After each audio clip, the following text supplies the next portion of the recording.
Dollar dreams ఏంటండి మీరు అంటే it's an English film, English Telugu combination అన్నీ ఇంగ్లీష్ టైప్లో తీశారు ఆ సినిమాని. ఆ సినిమా స్టోరీ రాసుకున్నప్పుడు మీరు you didn't approach any producer, అంటే మీరే తీసేద్దాం అనుకున్నారా? అసలు ఏమీ ఐడియా రాలేదు. అసలు ఐడియా లేదు. పోనీ అసలు ఏ థియేటర్లో రిలీజ్ చేయాలి, థియేటర్లు ఏంటి, ఎట్లా పంపించాలి, అదన్నా నాలెడ్జ్ ఉందా? Only guy I met before that I wood work అనేది Krishna Vamsi. I don't know if he remembers that, but I went to him. ఎప్పుడు అంటే నిన్నే పెళ్ళాడతా, డాలర్ డ్రీమ్స్ ముందు Ninne Pelladata was like big hit roaring అనమాట. అతను అది నేను అది చూసారు, భలే తీసాడు అనిపించింది నాకు. ఆ విజువల్స్ కానీ అసలు అంటే ఏంటి ఎనీవే నాగార్జున తావు ఆ కాంబినేషన్ అది భయంకరంగా ఉంటుంది ఆ టైంలో. So I thought ray this guy is like mind blowing అని. అప్పుడు సింధూరం షూటింగ్కి వెళ్తున్నాడు అతను. వెళ్తున్నప్పుడు ఐ వెంట్ అండ్ సెడ్,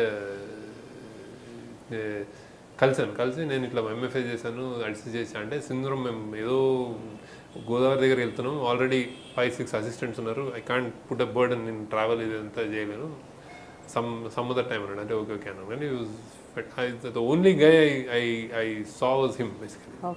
ఆ తర్వాత నుంచి ఇంకా అసలు నేను సో అంతా ఓనే బేసికలీ. ఆయన రామ్ గోపాల్ వర్మ స్కూల్ నుంచి వచ్చారు. రామ్ గోపాల్ వర్మ ట్రేడ్స్ ఆయనలో కనిపిస్తాయా, కనిపివా? more sensitive. See, that is the beauty of filmmakers. అంటే ఇప్పుడు రామ్ గోపాల్ వర్మ శిష్యుడు అని చెప్పి ఆయన లాగా తీసేస్తే అతను కృష్ణవంశీ అవ్వడు. అంటే every film maker has to have a signature of his own, and Krishna Vamsi has signature of his. సింధూరంతో I thought this guys like చికుమ్, అసలు నాకు సెల్యూట్ చేశాను లైక్ సింధూరం తర్వాత. సింధూరం దెబ్బ యాక్చువల్లీ నాకు కూడా కొన్ని రిలేట్ చేసుకోగలను. నాకు సింధూరం దెబ్బకి యూ మన హిస్టరీ చరిత్ర డిఫరెంట్ కృష్ణవంశీని చూస్తుంది, లేకపోతే ఇంకో విధంగా ఉండేది. ఈ కూడా బీన్ సంథింగ్ ఎల్స్ అనుకుంటాను. అంటే లైక్ అది చరిత్ర కొని అట్లాంటి అంటే history will just change. But I still నాకు ఐ లైక్ హిమ్. సడన్ మంచి ఫ్రెండ్ ఆనంద్ చూపించాను ఫస్ట్. ఏమన్నారు? ఆనంద్ ఆయనకి సీతారాం చూస్తే ఏంటి సినిమా అన్నారు.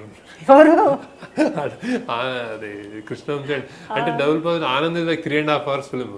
ఇంటర్వెల్ అయింది అనేటప్పటికి అయిపోయిందా అన్నాడు సినిమా కృష్ణవంశీ. నాకు ఇంకా గుర్తుంది కృష్ణవంశీ అయిపోయిందా సినిమా అన్నాడు. అంటే అది యాక్చువల్లీ జాగ్రత్తతోడే, అంటే ఇలాంటి ఆడవాళ్ళు కొంచెం జాగ్రత్తగా ఉండే సస్తావు అన్నట్టు అనమాట అన్నాడు. అంటే అది డబుల్ పాజిటివ్ యావిడ్ మీద అలా చూపిస్తే అదే ఫీల్ ఉంటుంది. అండ్ 3.5 hour ఫిల్మ్ నీకు తెలియదు. అండ్ ఆనందం అన్ని కొత్తగా ఉంటాయి, అసలు నెవర్ బిఫోర్ కైండ్స్ ఉంటాయి అన్నమాట. So I think he didn't get it. So ఈ సెట్ ఇంటర్వ్యూ దాకా అయిపోయిందా అని ఇంకా వెళ్ళిపోదాం మేము అని. రాత్రి ఇప్పుడు 12 గంటలకి ఆయన ఆడదన్నారా? అంటే జస్ట్ ఆల్మోస్ట్ జాలి పడ్డారు అంటే ఏంటిది అని. కానీ ఎందుకు చూపించారు మీరు కృష్ణవంశీకి? ఆయన ప్రాస్పెక్టివ్ ప్రొడ్యూసర్ అనుకున్నారా? ఆనంద్ నేను చూపించిన వాళ్ళు లేరు. అంటే దిర్ ఇస్ ఎవ్రీబడి డిడ్. అసలు ఆనంద్ అసలు ఎవరు you name them I have shown it అనమాట. అంటే అలా ఉండేది. ఆనంద్ ఇంకా జనాలు లేక నాకు వాళ్ళు వచ్చి కూర్చున్నప్పుడు, ఎవరైనా విఐపీ కానీ పెద్ద ఆయన వచ్చి కూర్చున్నప్పుడు వేరే వాళ్ళు ఉంటే వాళ్ళు నవ్వుతే వాళ్ళు నవ్వుతారని చెప్పి మేము జనాల్ని మా అందరూ 1-2 సార్లు చూపించేసి ఇంకా లాస్ట్కి ఇంకెవరు లేక మేము కూడా హోటల్లో కూర్చుంటే ఎవరో బర్త్డే పార్టీ చేసుకుంటున్నారు అన్నమాట. బర్త్డే పార్టీ సాయంత్రం సినిమా చూస్తారా అని 15 మందిని వాళ్ళు తీపిచ్చాం. They came actually. Birthday party ఏముంది, ఫ్రీ అంటే జస్ట్ ప్రివ్యూ థియేటర్లో చూపిస్తామంటే వచ్చారు. నవ్వుతారని బేసిక్గా డిస్ట్రిబ్యూటర్ ఎవరో వస్తుంటే చూపించాం, ఆడు నవ్వుతే ఆడు కొంటాడేమో అని. బట్ నాకు తెలిసింది ఏంటంటే ఆనంద్ కదా మీరు అక్కడ ఉన్నప్పుడే రాశారని హోవార్డ్ యూనివర్సిటీలో థీసిస్ అది థీసిస్ అన్నమాట. ప్రెజెంట్ చేశారు. ప్రెజెంటెడ్ ప్యానల్ ఉంటుంది పెద్ద. నాకు ఇష్టమైన ప్రొఫెసర్స్ వాళ్ళందరి ముందు ప్రెజెంట్ చేశాను. ఏమన్నారు? అంటే వాళ్ళకి అన్ని కొత్త అనమాట. అంటే ఏంటి అరేంజ్ మ్యారేజ్, పెళ్ళి ఏంటి, ఆడెవడో వాళ్ళ తల్లి మదర్ ఇన్ లా ఏంటి, గొడవ ఏంటి, అన్ని ఏంటి ఇలా జరుగుతాయి అన్ని. అంటే వాళ్ళకి అన్ని కొన్ని కొత్త ఉంటాయి కదా అన్ని అట్లా అనమాట. అవి ఇష్టం ఉంటే ఆయనకి గెంటేయచ్చు కదా, ఆయన పెళ్లి చేసుకోవచ్చు కదా, ఇదేంటంటే కొంచెం ఒక హైయర్ లెవెల్ లిబరేషన్లో ఉంటారు లవ్ మ్యారేజ్ గురించి అదంతా. But they enjoyed it. అంటే అక్కడ స్టోరీ కాబట్టి గుడ్ అని ఏవో డౌట్స్ వచ్చేవారు బేసిక్గా. ఎందుకు ఆ అమ్మాయి అంతగా అంటే సబ్డ్యూడ్గా ఉండాలి, ఎందుకు మీ సొసైటీలో అది అలౌ చేయరా, ఇలాంటివన్నీ క్వశ్చన్ చేసేవారు. అదే డిఫెన్స్ అదే అయింది అనమాట. మన ఇండియా గురించి చెప్పుకోవాల్సి వచ్చింది మొత్తానికి. సో మోస్ట్లీ అలా డిఫెండ్ చేశాను.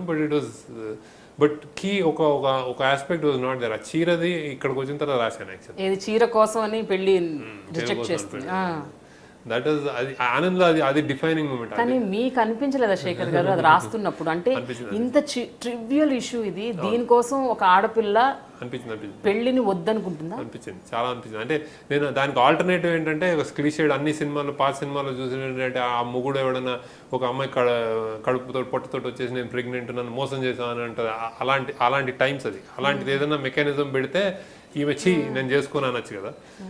అవన్నీ చెప్పేసరి ఇవన్నీ కాదని ఆ ప్రైడ్ ఉంటుంది. అమ్మాయి రూపాయి ఎలా ఆలోచిస్తుంది అంటే, ఆ తల్లి చీరకి కూడా అగేన్స్ట్ చెప్తుంది కదా, ఈమె మారడే అమ్మాయి ఏమైనా ఏదో కట్టుకోమంటుంది కదా అని గొప్ప ఏదైనా అని, అరే దీనికోసం ఫైట్ చేయగలదని అనుకుని నేను చాలా ఎక్సైట్ అయిపోయి చెప్పాను, ఈ అమ్మాయికి నువ్వు చేస్తావా అంటే, సినిమాలో అయితే ఆ ఉద్యమం నిజంగా డౌటే అన్నారు, కానీ నువ్వు పర్సనల్గా ప్రైడ్ ఫీల్ అవుతావా నువ్వు అంటే, నేను చీర నాకు చాలా ఇంపార్టెంట్, ఏం కట్టుకుంటానో మాత్రం నేను ఎవ్వరు చెప్పినా అయినా అన్నారు చాలామంది. సో దట్స్ ఇనఫ్ అనుకుని ఇది నడుస్తుంది అనుకున్నాను నేను. అంటే దట్ వాజ్ వన్ మూమెంట్. ఆ రూప క్యారెక్టర్ రాసేటప్పుడు ఇట్లాంటివన్నీ అనమాట. అండ్ ఆమె ఇంటర్వ్యూలో కూడా నేను నన్ను క్షమించేస్తానంటది బేసిక్గా. అంటే నీ తండ్రిని చంపినవాడు నా తండ్రి అని నీకు తెలిస్తే నువ్వు ఏం చేస్తావు, చంపేస్తావు ఏదో అడుగుతాడు. అది వన్ ఆఫ్ ద నాకు best moments. I think best writing also basic. అంటే వెన్ షీ సేస్ అనే, నేను ఒక 10 నిమిషాలు అలా ఆపానేమో సినిమా, అదేంటి వెళ్ళే ముందు 10 నిమిషాలు ఆపకపోతే వాళ్ళు ఈ కారు వచ్చి గుద్దిన కారు తగిలేదు కాదు కదా, అంత ఫేట్ ఇది అని చెప్పి ఇట్లా వెళ్తుంది వెనక్కి. అది దట్ మూమెంట్ ఐ థాట్ రూపాయి ఆలోచించగలదాన్ని. Maybe that was the turning point. అది మీరు కథ రాసేటప్పుడు ప్రతి ఒక్కటి మీరే కంప్లీట్గా ఆలోచించి అంతా మీరే రాస్తారండి? You take inputs from someone, like at least మీరు రాసిన తర్వాత ఏమన్నా సజెషన్స్ అడగటం, ఇది బాగుందా బాగాలేదా అట్లా ఏమన్నా? ఆ టైంలో అంటే ఆనంద్, గోదావరి, హ్యాపీ డేస్ చాలా తక్కువ. అంటే ఎక్కువ అంటే రాసిన తర్వాత బాగా అంటే ఇంటరాక్ట్ ఇది అని అనేవాడిని. కానీ ఈ మధ్య కొంచెం ఐ ఫియర్ దట్, అంటే ఒక మనిషి నాకు 4 కథలు 3 కథల కంటే ఎక్కువ రాయలేడని, నువ్వే కాపీ రిడెండెంట్ అయిపోతావు, నువ్వే రిపీట్ చేసుకుంటావు అనేది భయం ఉంది నాకు. బేసిక్గా లైఫ్ ఇస్ బ్యూటిఫుల్లో కొంచెం ధైర్యం అని అనిపిస్తుంది. So now I'm little more careful. అంటే ఇప్పుడు ఏమైనా అందరిని జాయిన్ చేస్తున్నాం కొంచెం రైటింగ్ టైంలో, కానీ generally just right. And it won't be అంటే ఏ సినిమా కానీ రెఫరెన్స్లు కానీ ఇన్ఫ్లుయెన్స్ కానీ ఏమన్నా అట్లనే రాసేస్తాం బేసిక్గా. సో ఈ మధ్య కొంచెం తీసుకుంటున్నా బేసిక్గా. Keeps repeatedly poking at you, ఇలాంటి ఇష్యూస్ మిమ్మల్ని కార్నర్ చేస్తూ, ఏంటండి ఎందుకు ఆమెనే పెట్టుకున్నారు ఏంటి ఇది అని అడిగినప్పుడు how do you actually take it అండి? Because I don't think it is really welcoming, but జనరల్గా హౌ డు యూ ఫీల్?